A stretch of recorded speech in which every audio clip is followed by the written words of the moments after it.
आज आपण प्रत्यक्ष दिनदर्शिकेचा वापर करून संपूर्ण दिनदर्शिका समजून घेऊया।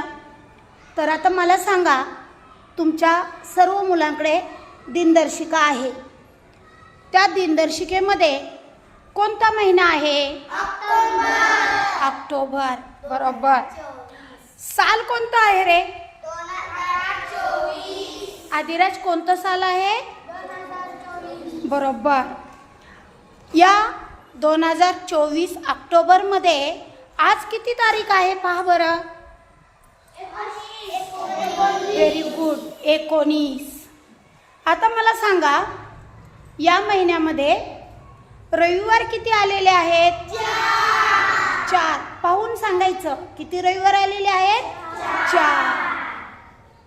त्यानंतर मला सांगा, सोमवार किती आलेले आहेत? 4 सोमवार आलेले आहेत। बरोबर। गुरुवार किती आलेले आहेत रे? गुरुवार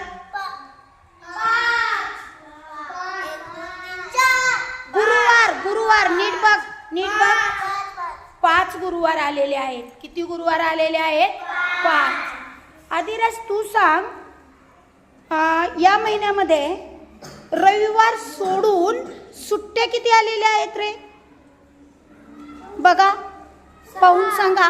रविवार सोडून 2 सुट्ट्या आलेल्या आहेत। कोणत्या कोणत्या तारखेला सुट्टी आहे बघा बरं? 2 आणि 12। बरोबर। आता 2 तारखेला जी सुट्टी आलेली आहे ती सुट्टी कशाची आहे बरं संजीवनी? गांधी जयंती। छान। कशाची सुट्टी आहे 2 तारखेला? गांधी जयंती। आणि दुसरी जी सुट्टी आलेली आहे 12 तारखेला, ती सुट्टी कशाची आहे? दसरा म्हणजेच विजयादशमीची सुट्टी आहे। आणि ती 12 तारीख म्हणजेच दसरा कोणत्या वारी आलेला आहे? वार कोणता? शनिवार। बरोबर, शनिवार आलेला आहे। मला सांगा, आता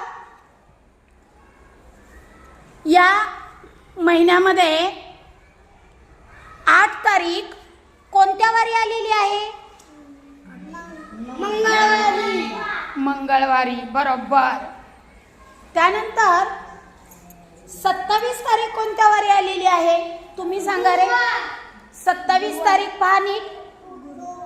27 तारीख कोणत्या वारी आली आहे? गुरुवारी आहे का 27 तारीख? रविवार। बरोबर, छान। नीट पहा, 27 तारीख कधी आहे? रविवार। रविवारी 27 तारीख आलेली आहे। 16 तारीख कोणत्या वारी आलेली आहे रे? 16 बुधवारी। बरोबर। कोणत्या वारी आलेली आहे? बुधवारी। अशा प्रकारे आपल्याला दिनदर्शिकेची माहिती शिकता येते। मला सांगा, घटस्थापना किती तारखेला आलेली आहे? 3। बरोबर। म्हणजे याद्वारे पूर्ण वर्षाची दिनदर्शिका आपल्याला समजते। Very good.